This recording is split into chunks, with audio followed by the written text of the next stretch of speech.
Iran's foreign minister, U.S. strike on Soleimani an act of terrorism and war. Iranian Foreign Minister Mohammad Javad Zarif tells NPR that the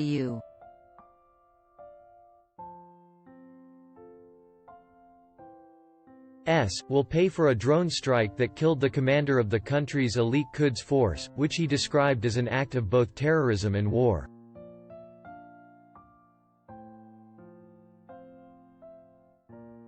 Speaking with All Things Considered host Mary Louise Kelly in Tehran, Zarif said last week's assassination of Maj.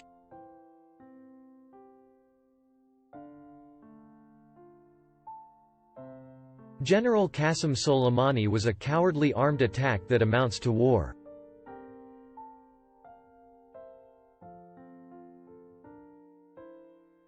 We will respond according to our own timing and choice, he said.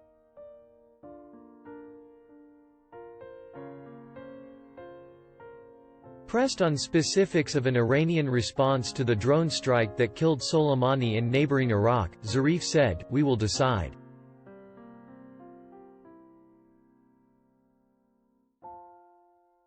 In exercising our right to self-defense, we are bound by international law, unlike the United States, which is not bound by international law, he told NPR.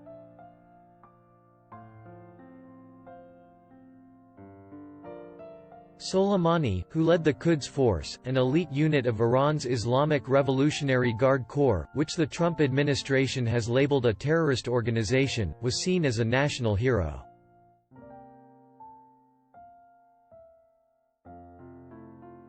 His funeral this week has drawn hundreds of thousands and perhaps millions of mourners across the country.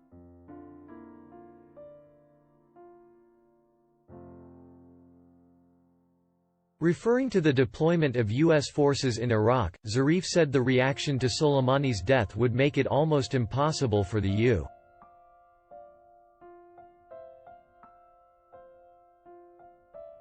U.S.to continue to stay in this region. In what he said was another consequence of the assassination of Soleimani, Zarif said there would be no further discussions of prisoner exchanges with the United States.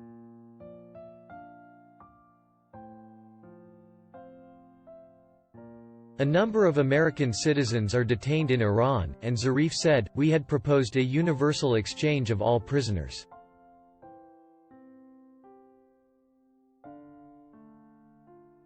I don't think at this time we can discuss those issues. We have to deal with the present issue at hand, unfortunately.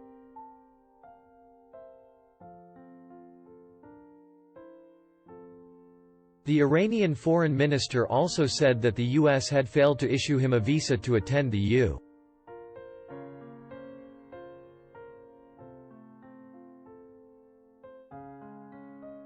Security Council in New York on Thursday, where he was scheduled to deliver an address.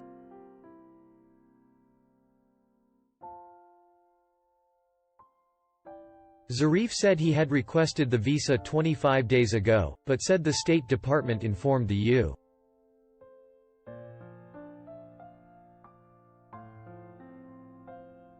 that it didn't have enough time to issue a visa.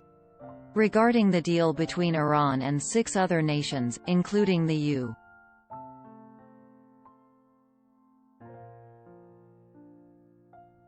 to limit its nuclear program, Zarif said all limits on centrifuges used to enrich uranium are now suspended, insisting that Tehran was still complying with other aspects of the agreement, known as the Joint Comprehensive Plan of Action, or JCPOA.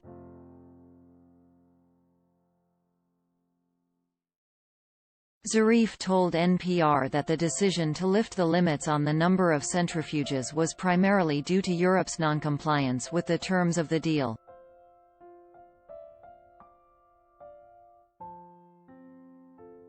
But we made it very clear that we are ready to go back to full compliance the minute they start complying with their own, he said.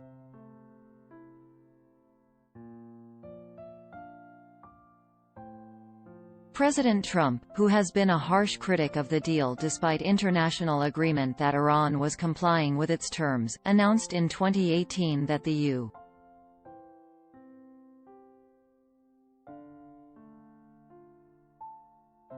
would unilaterally withdraw from the pact, accusing Iran of violating the deal by actively pursuing nuclear weapons.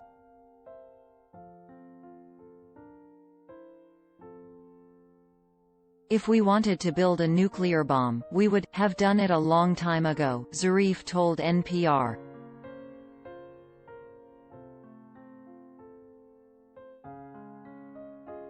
Iran does not want a nuclear bomb, does not believe that nuclear bombs create security for anybody.